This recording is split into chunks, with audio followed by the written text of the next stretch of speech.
السلام عليكم ورحمة الله وبركاته. كليب كان يروح قصة على قف والبا أو فيسبوك استعماله أو صوماليا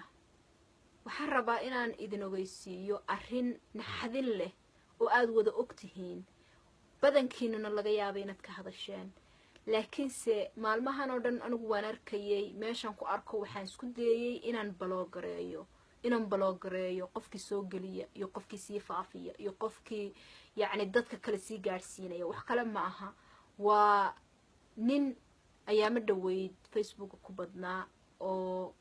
naag noqday oo jooga maqan wadamada Yurub wadanka mid kale jooga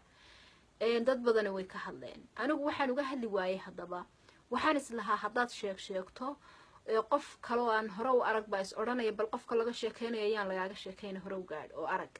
dadka Soomaalida way war jecel yihiin inay wax ogaadaan aad bay u jecel yihiin marka waxaan isiri bal intaad cid kale sii gaarsiin lahayd iska aamubal oo blog ku qabo qof kasta aad ku aragto laakiin caawa mucjisada iga soo horbaxday ninkii ama gabadhii wuxuu doonaba ha noqday wixii ninka ahaay naagta iska dhigay oo mid kale oo ka daran oo aad dumar ugu dhaaranayso live kula jira oo online labadoodba yihiin wajigooda loo jeedo markaad faceeskooda aragto waxaad ugu dhaaranaysaa inay gabdho yihiin codadkooda markaad maqashana waad naxaysaa way badanaysaa marka waxa soo kordhaya wixii lagu dhiirado wixii marka Facebook lagu arko oo uu public noqdo bari ka maalin waxayna noqonaysaa waxaynu la qabsanay oo caado inoo ah oo waa kuwii la iska yiraahdo waana sababta keentay inay maanta ku dhiiradaan oo iyagoo laba Facebook ay soo galaan marka wax loo dul qaadan kara maaha sida awgeed qof walba oo Facebook isticmaalo waxa aan ka codsanayaa meesha aad ku aragto dadka noocaas reer qoomolood iyo qofkii share dhahaba inaad isku dartod blog garayso blog iska saar qofka soo share gareeya iyaga laftirkooda meeshaad ku aragtana blog iska saar Facebook ha laga nadiifiyo dadka noocaasa waa waxyaabaha carada Ilaahay keena Ilaahay ha laga boqo hadaad adigu meel ku aragto ama qof share soo yiri aragto ama aad iyagaba saaxiib la tahay hadhihin kaliya aan fareen blog iska saar qofkii share gareeya iyo iyagaba blog wada saara Facebook waa meelaha hadda ugu caansan ee dadku ku kulmaan maxaadirooyin baa laga dhageystaa quraan baa laga dhageystaa